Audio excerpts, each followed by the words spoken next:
So, actually, nakita ka ni Rose, no? Ang plano. Kanya, ang pariya paghimo nato sa Freedom Park, familiar ka sa Freedom Park, no? Kalagay na ay advance consent. Okay. So, ang atong ipang-hire diha, nagka-barangay Ermita. So, atong mga tandods, barangay Ermita, kay kamo mangkod at mas kahibaw sa lugar. Besides, kung unsa man kani ang trabaho ng iba kung na mga development, trabaho, livelihood, kung makanegosyo makanegosyo sa mo, dapat inanang mangkod ka, diba?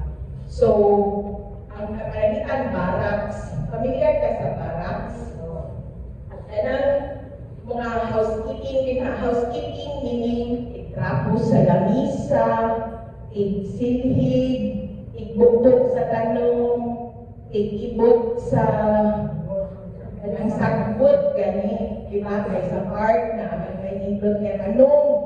So, kung biyaan na nato siya nga tanong, mura naman na siya lasang later. Diba sa daginahan na mula lasang, diba? So, hanglan, kuntingan na siya, i-clean, ito na ang kuan, sagbot, mamadlog na sa magtabay, basura. Oo na siya yung pinakalisod sa buhaton, nga hasta ako megaphone ko diha sa Freedom Park na, uy, ayaw mo, o labay, pataka, o labay sa basura. Ayaw mo kanibang diri. Ayaw mo pag-ihi diri kay kung angso, kinakanan manimaho, diba? So, tapatay nga para nindot at ang lugar, di ba ka? So, parangitan, ikaw, sir, mangihingi ka diha. So, kining tanan na sa ang bata, masakit later on, di ba? Kay baho, lugaw, at buwang lugar. So, ang pagpasagad sa apektado tanan. So, in the same way na kung kita naman mamunit sa sagbot, ilimpyo ato ang lugar, di ba ka? So, same na siya, wala siya problema kayo sa Freedom Park sa una. Pero ang amo, nasulman na siya, kaya ang amo ikuha ang nagbantay, mga tanod sa Ermita.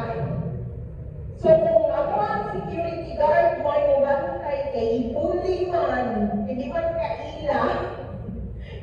So, parihan na siya. So, nakabinitisyo mi, kay nakabinegosyo mi, nakabinitisyo sa mo, kay naamoy sweldo, naamoy, instead na,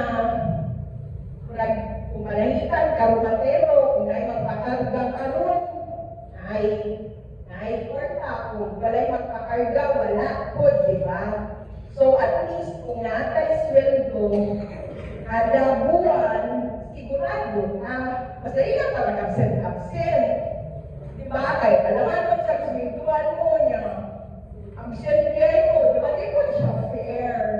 Di ba? So, makag hindi mo na, actually, si Kap Lulu, nangutana siya na po, ma'am, pwede ba senior citizen?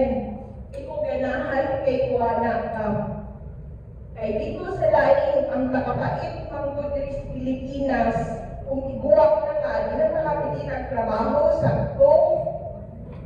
Ikaw ganahan, ana, ang lato ka sa uban. Life, ang kinabuhi, dahil dapat maundang kung magbuwang ka.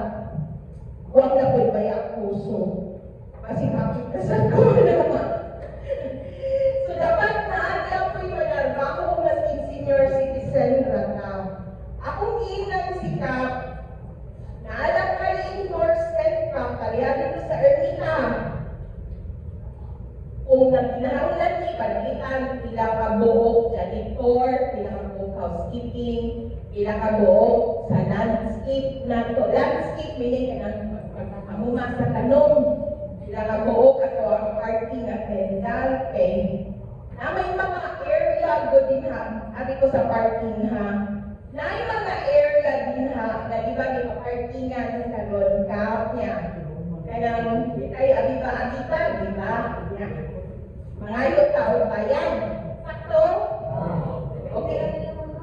Depende lagi kung pilay ibayad, kung matag sila 1,000, okay kayo. Kung matag sila 2,000, di kayo kayo. So, bitaw. So, pag unahin bilisan mo atag, no, isa na, di ba? So, karon ako naman na siyang hinluon ang parking sa area, kay para dili na lang sa pagpasakan, kadang rakas, ng mga motor, kalandrakas ng ang e-bike, kalandrakas ng ang kita mo niya sa kanang sitio ay sa Quezon Boulevard, no, gasagol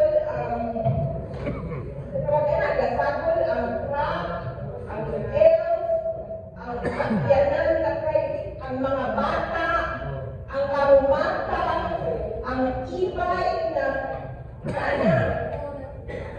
Ha? Oo, nagkalandrakas na siya. Ganahan ka, manginan ka so ang lugar. Ganahan ka. Hindi ba? Pero ginamit ka Manila buhi. Diba? Diba? So, ganahan ka nindot, magsaya ko ang lugar. Pero hindi siya nagagutman, diba? Kaya pati isang gayo na.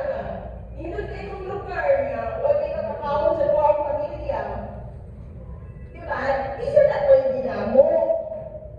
So, among buhaton is akong hapsayon, pero instead na kanang ato ang i-organize, kunya kung ganahan mo nga mag-parking attendant, kuhaon na lang mo na mo, swentuhan na lang mo. Pwede na siya. Okay ba na ninyo? Okay. So, malagitan, mag-abli naman ka dito sa puso.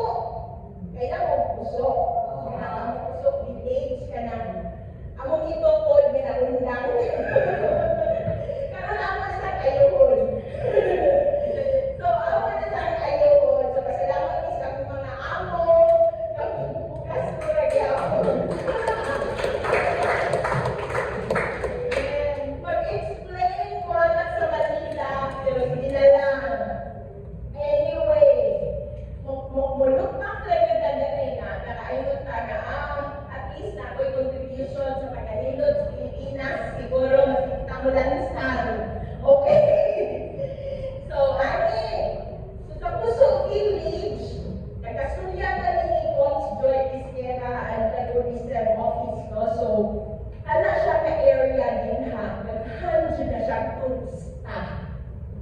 Nga, murag appeal siya sa tourism na segment. Kaya, iba dapat kay turista, mga Basilica, mga San Pedro, mga Patulia, mga museums, Basilica, ay so, mo stop sila niya sa puso, kay mangaon o kanang Cebuano, Bisaya, nga mga pagkaon, kunya mabalik sa kapasalubong. Diba? So, kinsa man ang muabi-abi, anak ng mga turista. Kita, diba? Ginahan mo muabi-abi yung mga Koreano. Ako okay lang kung BTS. So, kaya naatay mga bisita na Koreano, bisita na Japanese, mga siya yung mga kasagaran. Bisita ng mga taga-Manila. Bisita taga mga ato sa Basilica, mga Simba, mga ato ka Charles Cross. So, kita mo tanan will show kung saan Cebu. Diba?